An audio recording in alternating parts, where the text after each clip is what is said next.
Assalamualaikum warahmatullahi wabarakatuh. Ketemu lagi dengan saya Heri Irawan. Tentunya tetap masih seputar jaminan kesehatan nasional. Di video kali ini mungkin kawan-kawan sudah melihat saya berikan judul manfaat yang dijamin BPJS Kesehatan part 1 ya. Jadi ini episode pertama.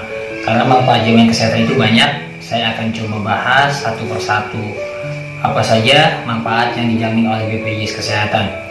Dengan harapan setelah masyarakat, Bapak Ibu, kawan-kawan semua melihat dan menonton video ini dapat memahami apa saja manfaat-manfaat yang dijamin oleh BPJS Kesehatan, sehingga ketika ada oknum-oknum rumah sakit ditemukan oleh Bapak Ibu semua, kawan-kawanku semua, bisa mengadvokasi keluarganya, dirinya sendiri.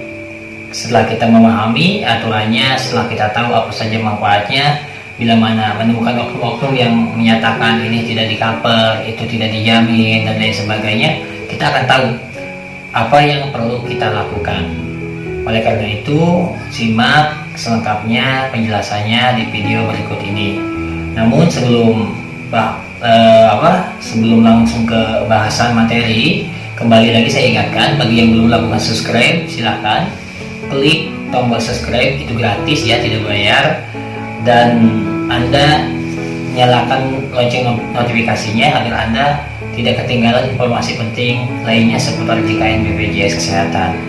Selain itu juga saya juga menerima konsultasi dari masyarakat, ada grup di FB tanya jawab dan konsultasi JKN BPJS Kesehatan bersama Heri Kombi. Nah, silakan di link di deskripsi ini ada linknya, silahkan ikut saja di grup yang sudah saya buat. Insya Allah kalau ada yang mau konsultasi dan bertanya, saya akan jawab. Baiklah, kita langsung aja ke materi. Manfaat jaminan kesehatan adalah faidah atau benefit yang didapatkan oleh peserta dan anggota keluarganya yang terdaftar pada BPJS Kesehatan. Manfaat ini adalah hak bagi setiap peserta JKN BPJS Kesehatan secara perorangan yang bersifat promotif, preventif, kuratif, dan rehabilitatif.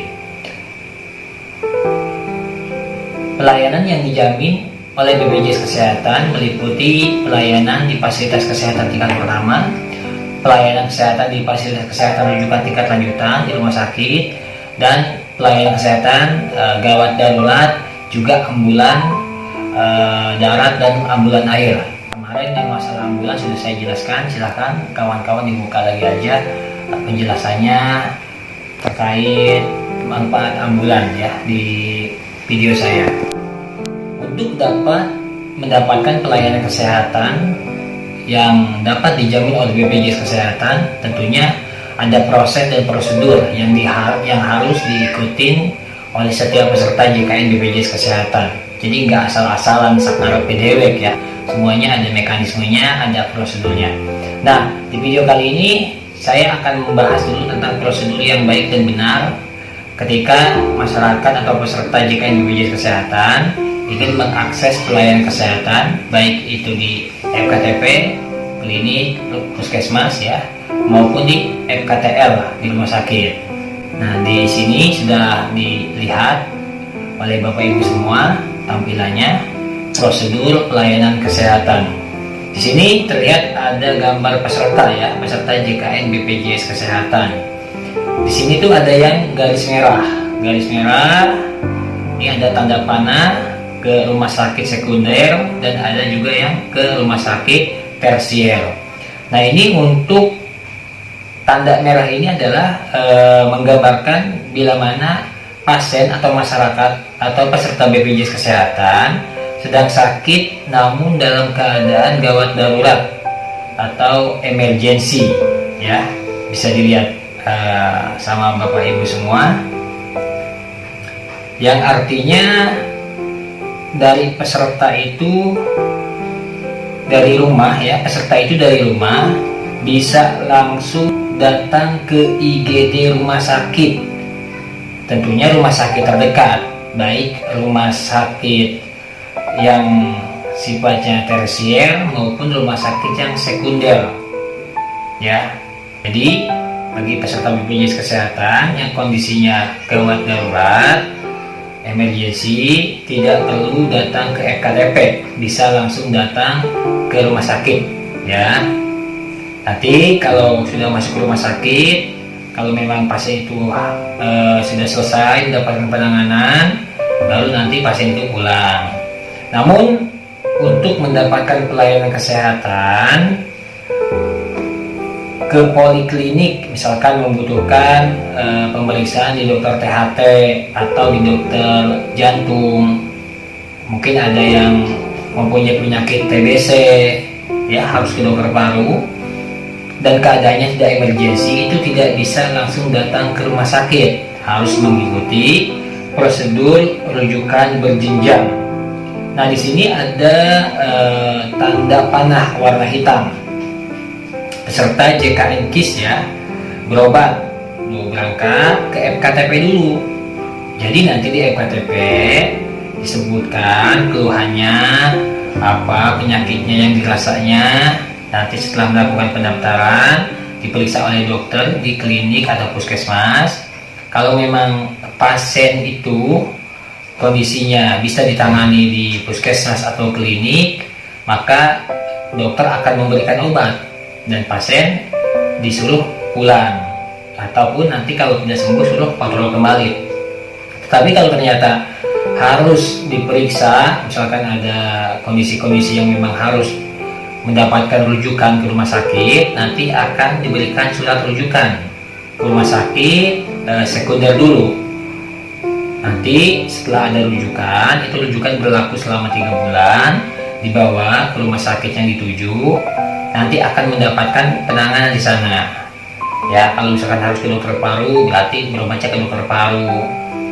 Kalau memang ternyata tidak bisa ditangani di rumah sakit tersebut, misalkan kelas B tersebut, maka dirujuk ke rumah sakit tipe A, kelas A, seperti di RSCM, di Padmawati, kalau di Jabodetabek ya, rumah sakit yang mungkin kalau di Surabaya Dr. Sutomo.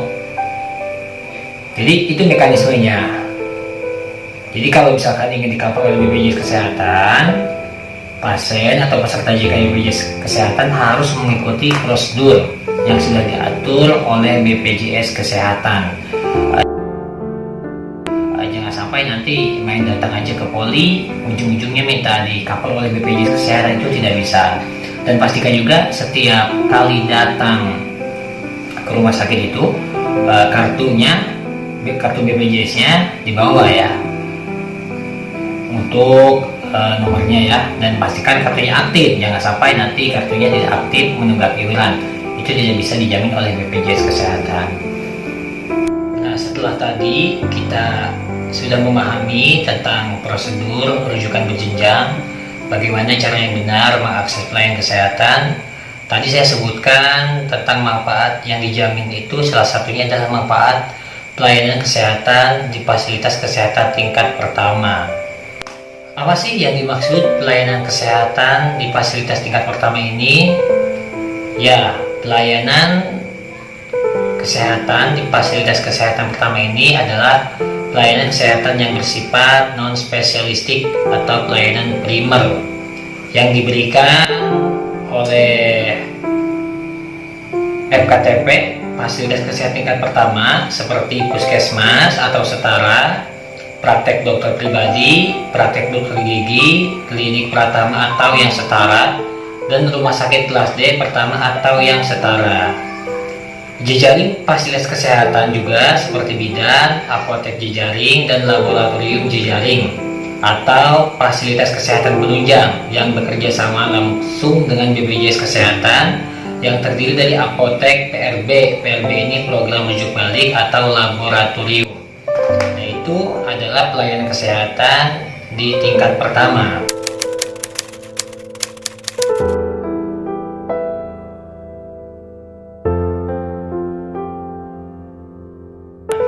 Pelayanan kesehatan tingkat pertama terdiri dari rawat jalan tingkat pertama atau RJTP dan rawat inap tingkat pertama atau RITP. Yang pertama adalah untuk rawat jalan tingkat pertama atau RJTP. Yang pertama adalah manfaat yang ditanggung, pelayanan promotif dan preventif. Nah, apa aja sih manfaat promotif dan preventif ini? Yang pertama adalah penyuluhan kesehatan perorangan, meliputi paling sedikit penyuluhan mengenai pengelolaan faktor risiko, penyakit, dan perilaku hidup bersih dan sehat. Yang B, pelayanan imunisasi rutin sesuai ketentuan. Adapun vaksin untuk imunisasi rutin disediakan oleh pemerintah pusat dan atau pemerintah daerah. Yang selanjutnya adalah keluarga berencana atau KB, meliputi konseling dan pelayanan kontrasepsi, termasuk vasketomi, bekerja sama dengan BKKBN. Adapun alat dan obat kontrasepsi disediakan oleh BKKBN. Yang selanjutnya adalah screening riwayat kesehatan yang dapat dilakukan 1 tahun sekali melalui aplikasi mobil JKN atau website BPJS Kesehatan. Selanjutnya, pelayanan penapisan atau screening kesehatan tertentu. Selanjutnya adalah peningkatan kesehatan bagi peserta penderita penyakit kronis. Selain pelayanan kesehatan di paskes pertama itu yang tadi promotif preventif,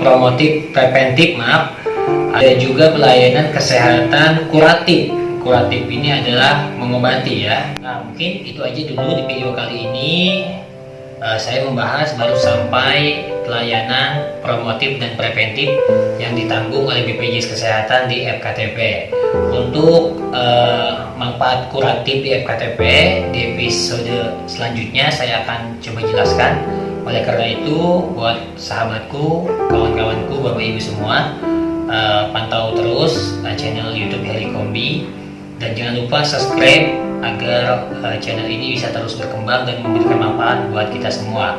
Di episode selanjutnya, manfaat yang dijamin oleh BPJS Kesehatan di FKTP part 2 terkait masalah kuratif atau pengobatan yang dijamin di FKTP. Mungkin itu dari saya. Assalamualaikum warahmatullahi wabarakatuh. Mari kita sama-sama kawal jaminan kesehatan nasional, karena sehat adalah hak rakyat.